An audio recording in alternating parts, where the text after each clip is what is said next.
juga di antara fenomena ini, yakni fenomena-fenomena baru di dalam berdakwah demikian, semakin merebak dan berkembangnya konten-konten kreator dan podcaster-podcaster yang jahil, yang begitu jauh dari standar keilmuan agama, yang seringkali membawa isu-isu agama di dalam konten-konten yang mereka buat. Apapun yang sedang ramai dan berkaitan dengan nilai-nilai agama, mereka akan segera berlomba-lomba untuk menjadikannya konten. FOMO, fear of missing out. Ya. Assalamualaikum warahmatullahi wabarakatuh.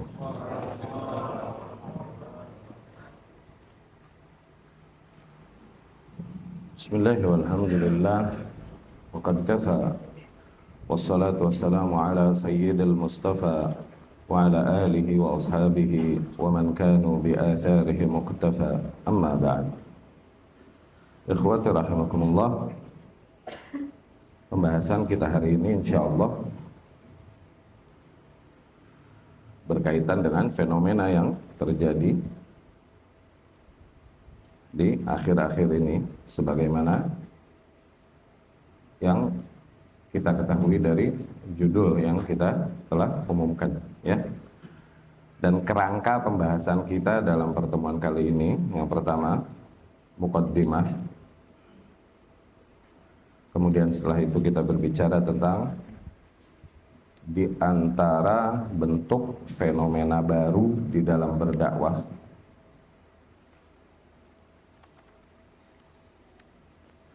Kemudian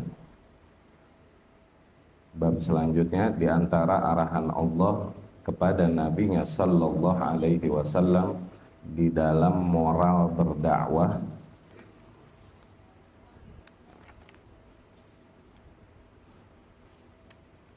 Kemudian bab selanjutnya sekilas fikih yang berkaitan dengan hal ini.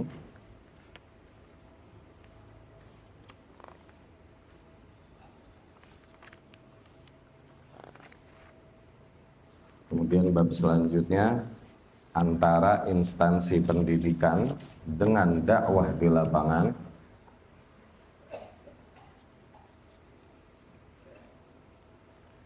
Bab selanjutnya menjual agama dengan nikmat-nikmat duniawi.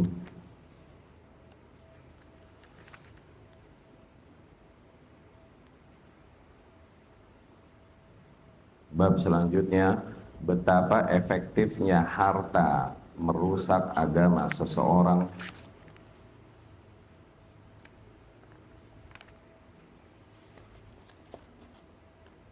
Bab selanjutnya hakikat penyimpangan usul para tokoh dan pelakunya.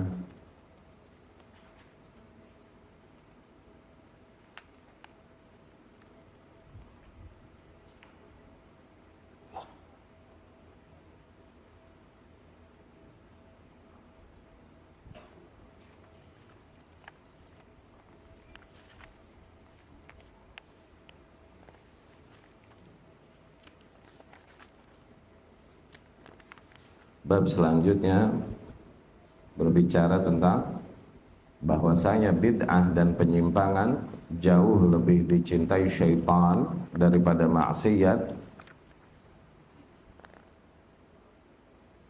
Terakhir berbicara tentang pesan dan nasihat bagi para penuntut ilmu.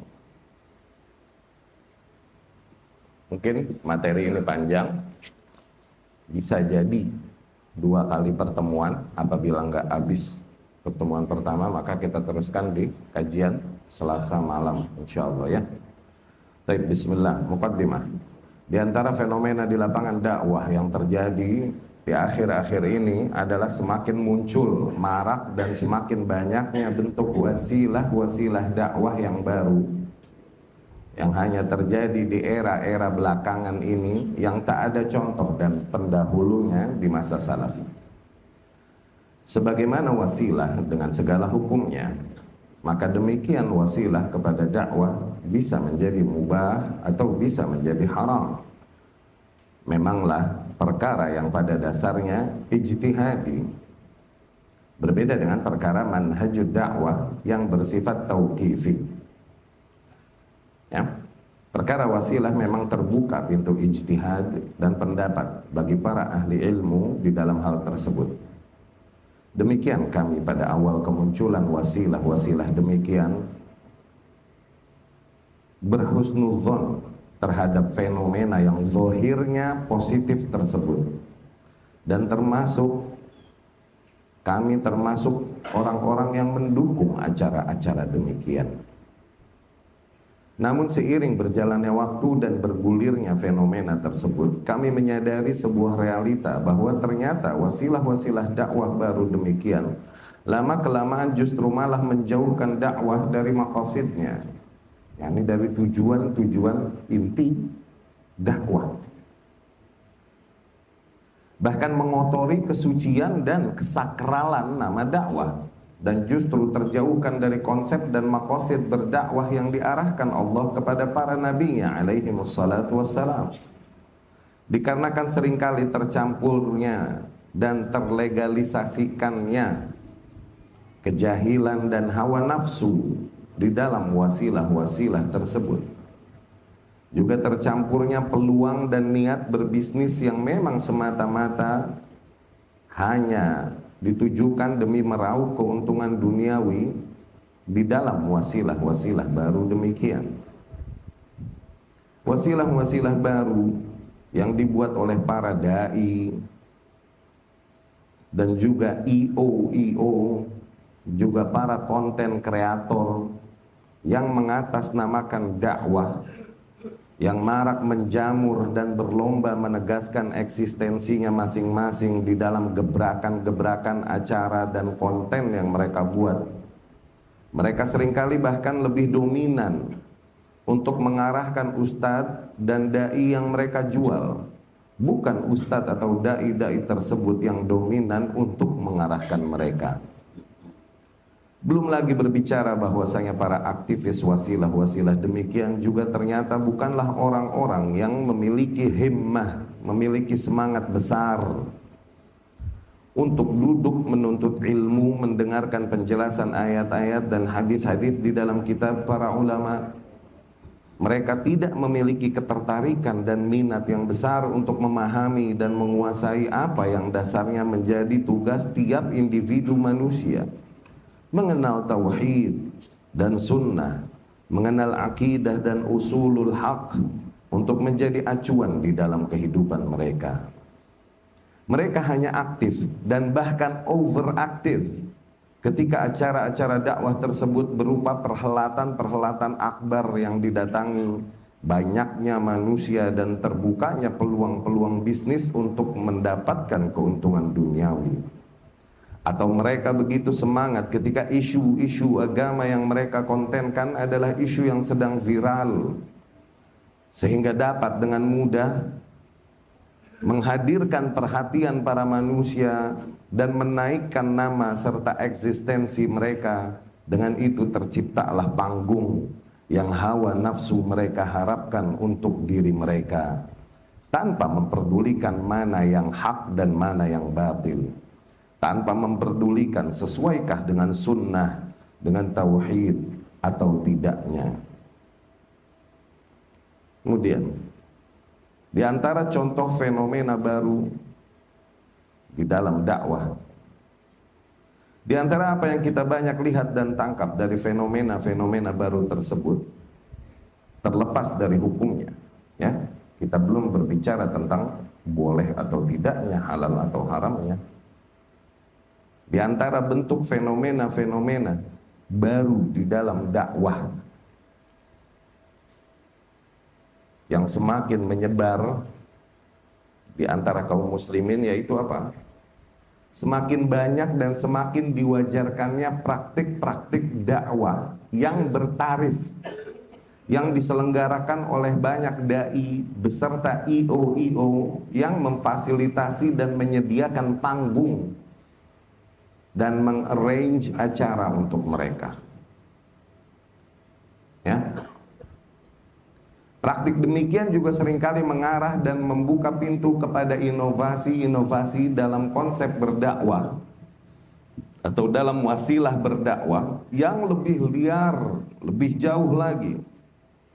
semakin jauh dari konsep berdakwah yang berjalan pada para salafus saleh, yang dimana mereka mengaku berada di atas jalannya. Di antaranya dijadikannya acara-acara tersebut di hotel-hotel berbintang mewah dengan fasilitas dan kemewahan yang luar biasa, yang dikenakan setiap peserta dengan tarif berjuta-juta atau bahkan belasan juta.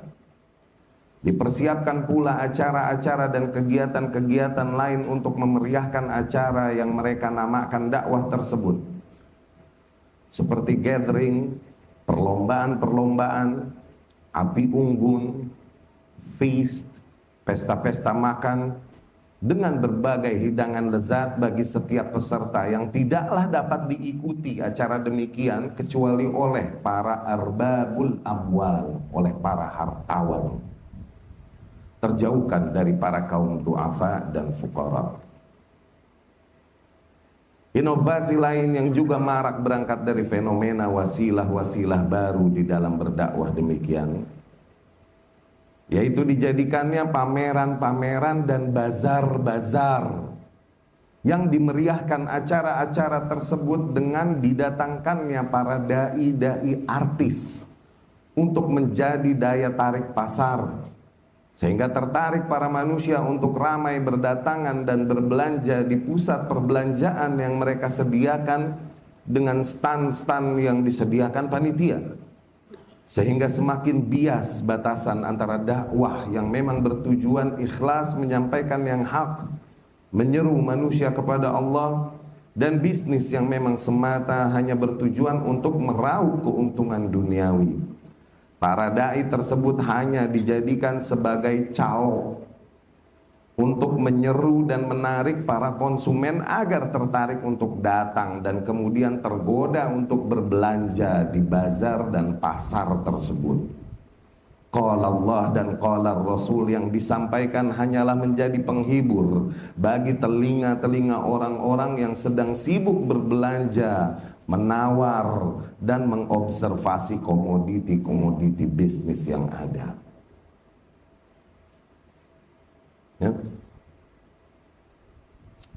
Dan hakikatnya, kalau kita paham, sebenarnya kebiasaan atau sunnah bikin pameran dan bazar demikian di negeri kita ini, kalau dulu kita masih SMP, kita sering kali lihat itu dilakukannya dulu tuh awalnya oleh orang-orang usrok, orang-orang haroki. Itu sunnah mereka sebenarnya, ya kan?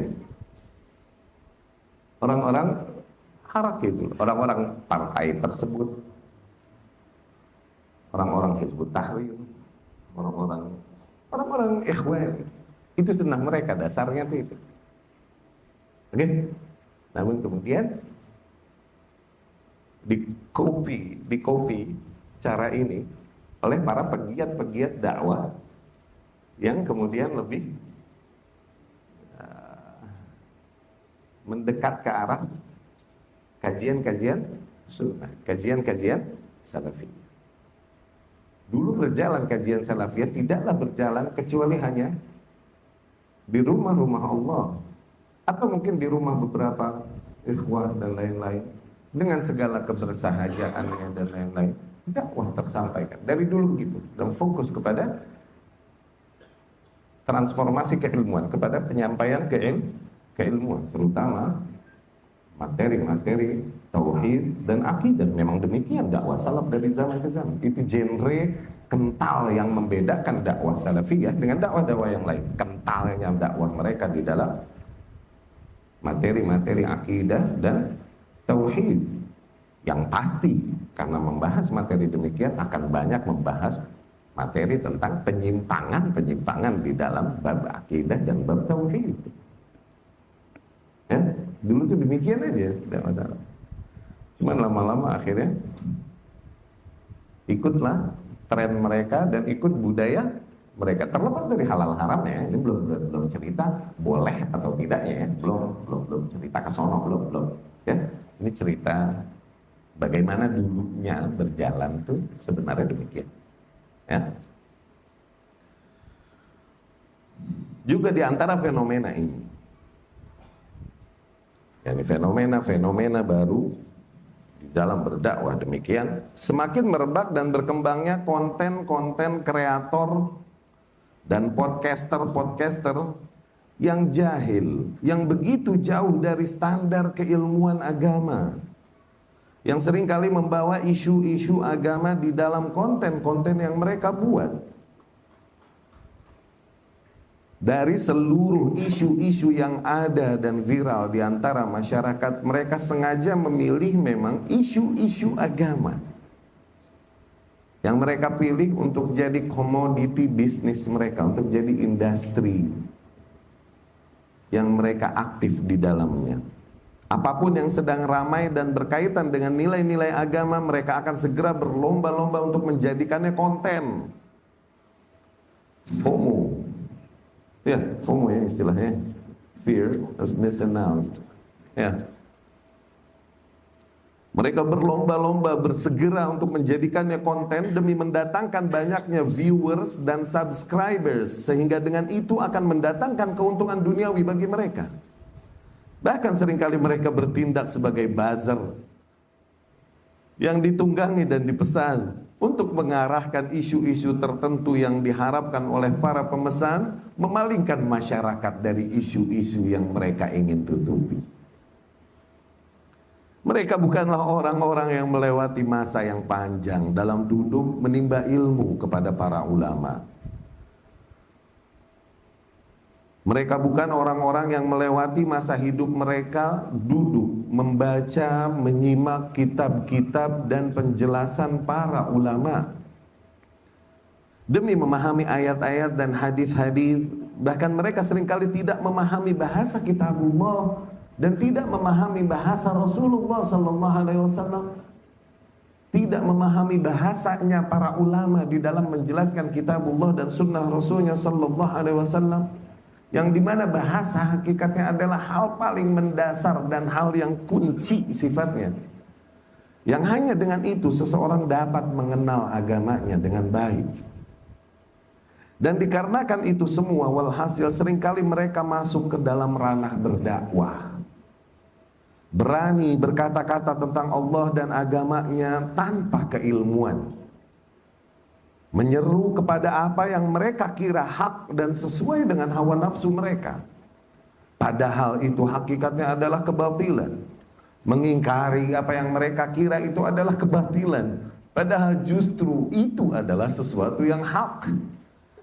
Tidaklah mereka bela dan perjuangkan kecuali apa yang sesuai dengan hawa nafsu sebatas akal dan logikanya, atau apa yang memang sedang viral mendatangkan perhatian banyak manusia sehingga dapat mendatangkan keuntungan bagi mereka dari viewers yang sudi melihat dan menyimaknya.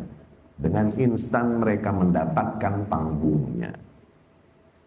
Betapa nilai-nilai agama dan dakwah seringkali hanya diperlakukan sebagai komoditi bisnis yang menarik dan menguntungkan, sehingga semakin terkikislah kepedulian para aktivis di dalam dunia tersebut dari mengenal dan menyampaikan apa yang memang hak dan seharusnya disampaikan dan diajarkan, dari mengingkari apa yang memang batil dan memang seharusnya untuk diingkari, dari mengenal dan menyampaikan yang tauhid dan sunnah, dan mengingkari kesyirikan dan bid'ah.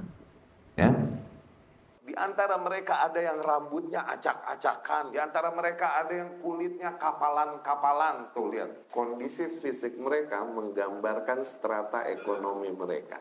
Di antara mereka dzutsaub al-wahid, ada yang ketahuan cuman bajunya cuman atuk nih orangnya, itu doang yang dia pakai. Ketika Nabi menemukan mereka, jalasa ma'ahum, Nabi pun sallallahu alaihi wasallam duduk bergabung bersama mereka. Faqal, Nabi pun berkata, alhamdulillahilladzi ja'ala li fi ummati man amarani an asbir nafsi ma'a. Segala puji bagi Allah yang telah menjadikan bagiku di antara umatku orang-orang yang ia perintahkan aku untuk bersabar bersama mereka. Ini we're talking about the same prophet kan? Kita membicarakan tentang nabi yang sama kan? Yang kita yakini dan ingin kita ittiba kan?